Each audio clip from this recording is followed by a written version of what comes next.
Fala galera, que é o William para mais um vídeo, dessa vez num formato diferente aqui para vocês. A gente vai fazer uma prévia desse UFC da Austrália, o UFC 325, que vai acontecer nesse final de semana. Aí vai ser na Paramount Plus, tá? Tem anúncio da Paramount Plus na luta e agora tem anúncio da Paramount Plus no vídeo também. Roda a vinheta.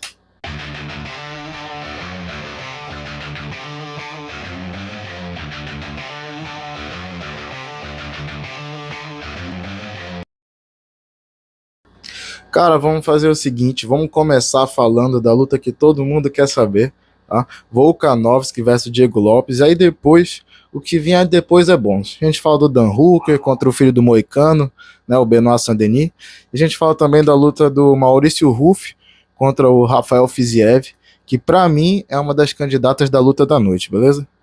Então vamos lá, sem mais delonga, Volkanovski versus Diego Lopes. Volkanovski é o australiano, né? 37 anos, 1,68 de altura, 1,82 de envergadura. É um atleta da City Kickbox e lutador duríssimo. Treina jiu-jitsu lá com a lenda, com Craig Jones. Tem no seu cartel diversas batalhas assim contra Max Holloway, José Aldo, Islam Makhachev. É um lutador muito experimentado, muito experiente. E não é tarefa fácil para ninguém que vai enfrentá-lo, né? E do outro lado do desafiante, a gente tem o manauara mexicano Diego Lopes, 31 anos, tá na idade certa, cara, tá no time certo, nem muito novo, nem muito velho, tá no time certo para fazer acontecer. É um boxer, né? Treina lá na Lobodin MMA e tem também uma base de jiu-jitsu fortíssima, muito bom de chão. E é um cara que de fato vem fazendo boas lutas assim no UFC. Teve uma batalha agora contra o Jean, mostrou que ele de fato é diferente, que ele tem chances sim de ganhar do Volkanovski. Perdeu a primeira luta, vem agora para revanche. E a gente vai analisar um pouco, fazer uma prévia, né, do que ele precisa fazer diferente para conseguir um resultado diferente. O que ele precisa fazer de diferente para conseguir um resultado diferente, né? E por quê? Por que diferente? Porque a primeira luta, embora ela tenha sido uma luta muito dura, assim, né? Uma luta competitiva, não tem como dizer que a primeira luta não foi dura, que ela não foi competitiva. Isso aí é conversa fiada. Mas ela é uma luta sintomática. Por quê? Porque ela termina com a impressão que o Volkanovski consegue impor o jogo dele de uma forma que ele é capaz de fazer isso por 25 minutos. Ele é capaz e fez, né? Mas dá a impressão de que ele pode fazer de novo. Por quê? Por que eu digo isso? Porque o Volkanovski, cara, ele é um lutador com um time muito bom e ele não pega a pilha, né? Não pega a pilha do outro adversário, vamos dizer assim, né? Não vai ser o Diego que vai fazer ele pegar a pilha. Ele ficava de fato assim circulando, né? A luta toda vez que o Diego ia ter um bom momento, ele circulava, recuperava a distância, muita finta e entrava na hora certa. Circulava, finta, entra na hora certa. E ele fez também, embora o Diego seja muito bom de chão, ele não teve medo de fazer umas tentativas de queda, né? E ele não ficou assim naquele, vou só fintar a queda só para plantar a dúvida. Não, ele foi, fez cinturada, fez a queda, aplicou ground and pound. Então é um cara assim que é difícil para qualquer um. Não é demérito para o Diego não ser favorito contra o Volkanovski. Na verdade, poucas pessoas seriam favoritos contra o Volkanovski, mas para ele ter um resultado diferente, ele vai ter que fazer alguns ajustes, né? Ajuste que é próprio do MMA. E eu acredito que esses ajustes eles podem ser feitos a partir da observação da luta contra o Topuria, né? Do Volkanovski contra o Topuria. Maneira como o Topuria é paciente, como ele corta ângulo, né? Como ele tenta de fato colocar o Volkanovski de costa para grade. Claro, é muito fácil a gente falar daqui, né? Sentado, tudo mais, tranquilo. Mas o Diego é um cara que pode fazer isso, cara. Ele é um lutador de alto nível, tem um boxe de alto nível. Então, eu de fato acredito que ele tem que cortar mais os ângulos, tem que encurtar a distância de uma maneira mais efetiva. E ele tem um jogo de chão que é muito, muito bom para ele não propor o jogo de chão. Ele tem que pelo menos colocar essa dúvida aí na cabeça do Volkanovski, cara. Então acredito que para ele ter sucesso, ele de fato tem que fazer esses pequenos ajustes aí, sabe? No corte de ângulo, na busca também da luta agarrada, né? Ele não vai conseguir entrar na cabeça do Volkanovski. É interessante, né? Na primeira luta tem uma hora que ele até chama o Volkanovski aqui pro centro do octógono, como se ele estivesse correndo. Mas o Volkanovski, ele é capaz de fazer isso mesmo se ele estiver sendo vaiado, entendeu? O objetivo dele ali é sair com o cinturão.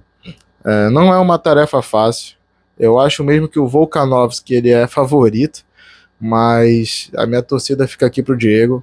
Ele pode de fato fazer acontecer e vamos torcer que ele vai conseguir, sim. Pronto, dito isso, vamos entrar agora no co-main event da noite. A gente vai ter Dan Hooker versus Benoit Saint-Denis. O Dan Hooker que vem de um revés agora contra o Arman Tsarukyan, né? Foi dominado pelo armeno. E o Benoit Saint-Denis, pelo contrário, né? Ele ganhou do Maurício Ruff, depois nocauteou o Senil Dariush, vem embalado. É um lutador que o UFC sempre quis investir, que sempre que ele tivesse ali entre os cabeças, não conseguiu, né, passar pelo Dustin Poirier, depois teve que tomar a benção do Moicano, mas agora encontrou novamente as vitórias, está confiante. Eu acredito que ele é o favorito para essa luta aí. Agora falando um pouco assim de cada atleta, né? O Dan Hooker, ele tem 35 anos, tem 1,72 de altura, 1,75 de envergadura. Também é atleta da City Kickbox, né? Treina lá com o Volka, com a Adesanya. E ele é um porradeiro, cara. É um cara que gosta do caos, não se importa em sentir dor, faz lutas divertidas, tá? Faz lutas divertidas. E tá na fase final já assim da carreira, né? Não conseguiu a corrida pelo title shot que ele estava atrás, perdeu do armeno. E agora ele vem de fato assim para entreter, né, cara? O Benoit Saint-Denis, pelo contrário, o Benoit Saint-Denis tem 30 anos, ele é um atleta da Venom Paris MMA e tem sempre inícios muito bons na luta, né? Muito explosivos, mas é um atleta com grappling muito forte, né? Foi com esse grappling que ele surpreendeu o Maurício Ruff, né? Tem um bom chute frontal também, ele chuta bem assim, e ele é favorito para essa luta. Ele acredito que essa luta ele vai chegar botando a pressão, vai propor a queda, porque o Dan Hooker mostrou assim que é uma fraqueza no jogo dele. E o Benoit Saint-Denis não vai querer deixar essa oportunidade passar, pô, dele conseguir 3 vitórias consecutivas, entendeu? E vai jogar para baixo, vai propor ground and pound. E se o Dan Hooker defender queda, também acredito que ele é melhor em pé, tem um boxe mais alinhado, se ele manter assim a frieza e não for jogado, sugado para o caos do Dan Hooker, tem tudo para sair com a vitória, seja por finalização, seja por nocaute. Para mim ele é favorito na proporção de 65-35 e acredito que o vencedor dessa luta vai enfrentar o Paddy Pimblett, de verdade. E aí depois, isso aí é assunto para outro vídeo. E agora vamos falar daquela que pode ser a luta da noite, a luta entre dois strikers, talvez a luta entre os dois strikers mais técnicos da categoria, de Maurício Ruff versus Rafael Fiziev. Maurício Ruff ele tem 29 anos, 1,80 m de altura, 1,91 m de envergadura. Olhei no site lá do UFC e lá tá dizendo que ele é atleta da Fighting Nerd, né? Ele fez esse camp lá na City Kickboxing com o Volkanovski, né? Mas até então tá dizendo Fighting Nerd lá no site do UFC. A gente não sabe se ele mudou de equipe ou coisa do tipo assim. Mas, falando assim de luta, né? Ele tem uma base de strike muito forte, um cara muito preciso nas lutas dele, tem uma base karateca.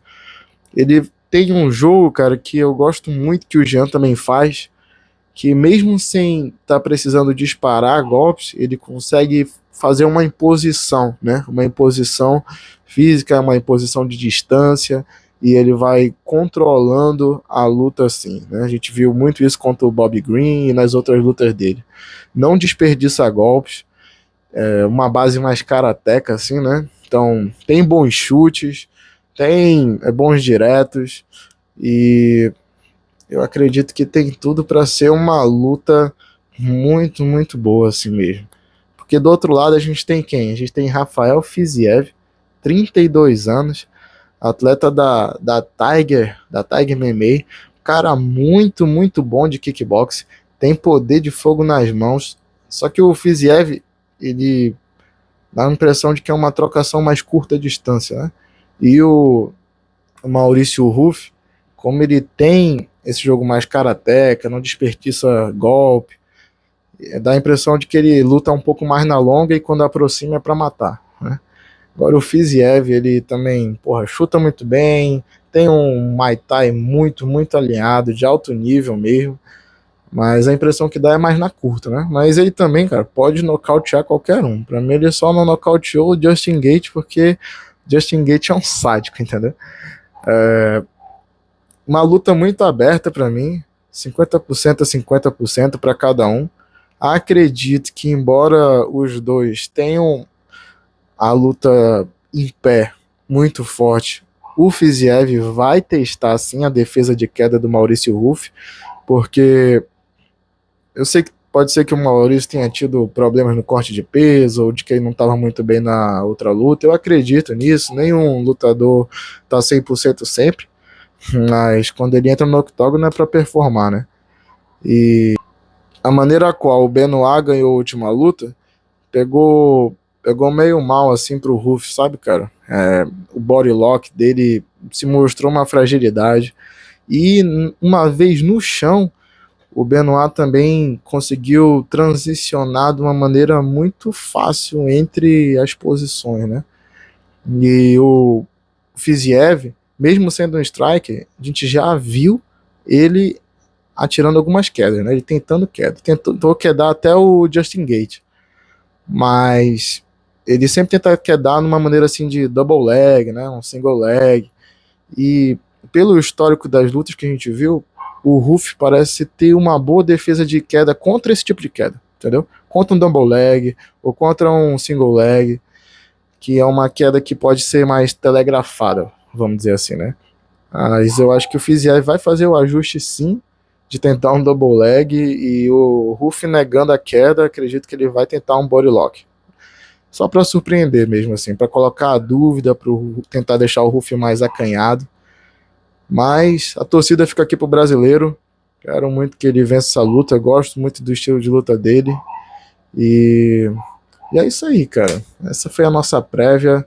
Pô, não esquece de deixar o like. Deixa o like aí, por favor, que fortalece demais o canal. Comenta. Ah, William, não, pô, o Diego Lopes, ele vai ser favorito, ele vai nocautear. Ah, não, o Ruff não tem chance contra o Fiziev. Senão, tu tirou o Dan Hooker pra nada, o filho do Moicano vai vencer, não tem como vencer essa luta. Deixa o teu comentário aí, não esquece de se inscrever no canal, se inscreve mesmo, que a gente vai ter um vídeo aqui, depois falando um pouco dos resultados, fazendo uma breve análise, né? O vídeo não vai sair logo após a luta, como a gente sempre tem feito, né? Mas vai sair sim, beleza? É isso aí, obrigado por ter assistido, obrigado por ter ficado até aqui. E tamo junto, ossa.